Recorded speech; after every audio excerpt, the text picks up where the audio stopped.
Hey everybody, I'm Vanispheres Krieger, and welcome to my first Blogger's Commentary track. So I decided to try something a little different with my writing because every once in a while what'll happen is I'll write the article, I'll post it, and then anywhere between 10 seconds to a few days later, I'll think about either a story that I could have told, or maybe I could have thought or conveyed something a little bit differently and wish I could go back to it, but then it's kind of like, what's the point maybe? Or is there really any genuine interest in me going back to re-edit any of my work? And also that's a lot of time that's going to be spent into doing that. So in light of the fact that I have now started doing podcasting again with some new friends that I made from the Let's All Geek Out podcast, I figured why not kind of take that same kind of energy and apply it to the blog? So that's what this is. So this is going to be not a consistent thing, but if there's ever a time where I'm going to be writing something and want to kind of maybe add an extra story or two in there, or maybe there was a story that didn't quite fit in the confines of what I was writing, or anything kind of like along those lines, I'm going to create a separate audio track and use that, add that into the blog post itself. I may even have my own separate depository for these, but within the confines of the blog itself.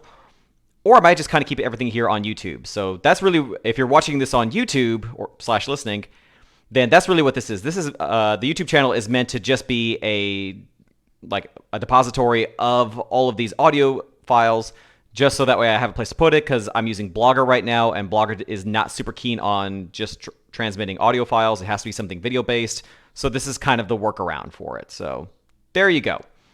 So with that, let's kind of get into what this article's commentary is going to be on, which is my Mario article that I just wrote this morning.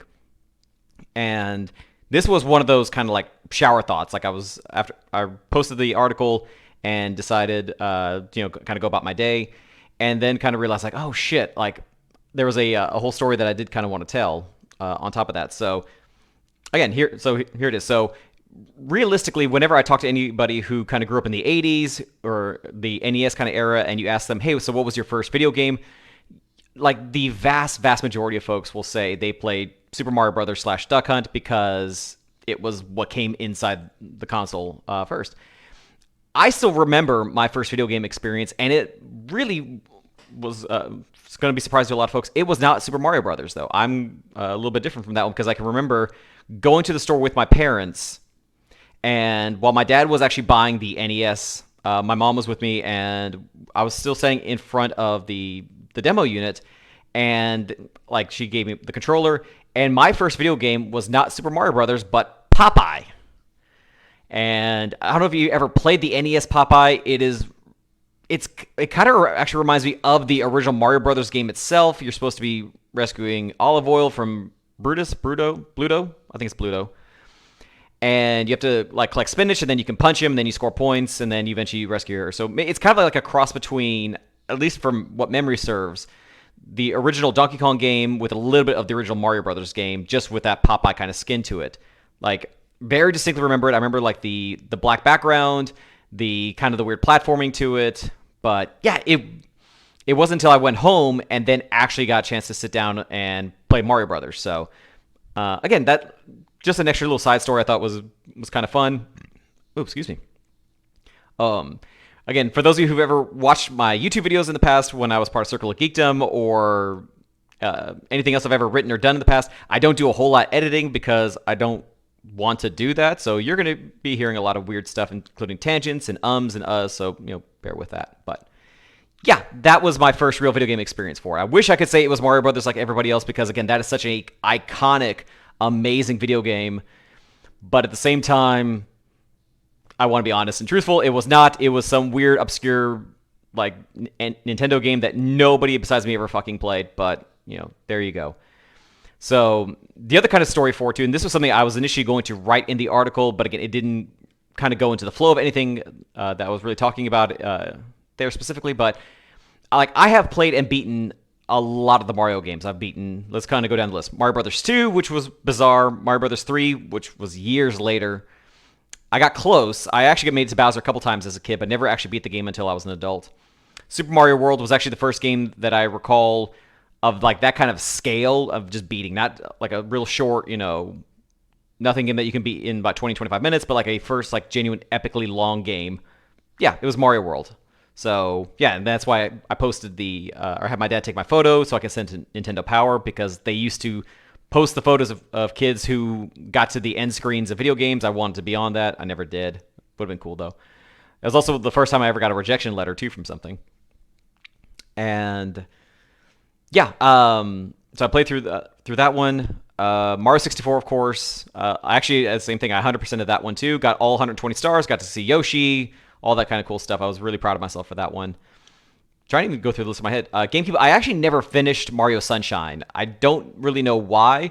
Like I mentioned in the article, like I like Mario Sunshine. I think it's a fun game. It's not my favorite from the franchise, but it's still there. It's still good. Yeah, never finished that one. And Galaxy 1, Galaxy 2, of course I finished. I just finally beat Mario Odyssey. Jesus, how long ago was that? I'm legitimately trying to think how long it's been since I've done that. I know I was flying somewhere. I beat it on a flight.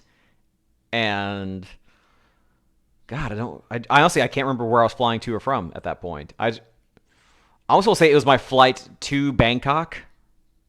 Maybe? I don't know. Anyway, it was on a flight is where I finally beat it. That one actually took me a little bit longer to kind of play through. And I think the reason why was, like, to me, in terms of like the 3D Mario games, Mario Galaxy is my absolute favorite, Mario Galaxy 2 specifically. And Mario Odyssey was absolutely amazing, but they basically just dumped you into the open world and then you start to find the moons along the way. And I liked Mario Galaxy and Mario 64's kind of setup where you collect a star, they kick you out, and then when you jump in and choose a new objective, the map would have some adjustments or changes to it, so it kind of felt like you're going to like different variations of the same world versus Odyssey's just giant sandbox. Like, there's definitely an argument to be made for why it's amazing, and it totally is, but I do tend to kind of prefer that other kind of mechanic where like the maps will adjust differently depending on what it is that you're doing.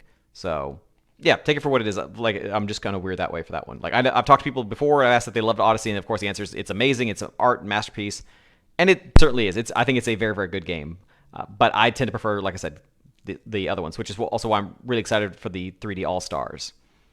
So yeah, that was it. Those are a couple of the stories that I wanted to tell. I didn't have like room for it in the blog itself, or wasn't going to quite fit, or thought about it after the fact. And yeah, like I said, I'll be doing these whenever it kind of hits me. I'll make sure to post on social media, which is, if you're reading or listening to this on the blog, of course, that's kind of posted everywhere on there. I think it's on the left-hand side of the blog itself. If you're watching this on YouTube, it's posted like inside my YouTube channel as well, and also on where else? I'll put some of the art in this one just in the description box down below too. Also the link to the article as well if you happen to be watching this on YouTube first and then go into the blog. But again, there you go. Thank you guys so very much for listening. I tip my hat to you as only the Manderville man can. You have yourselves an absolutely fantastic Sunday.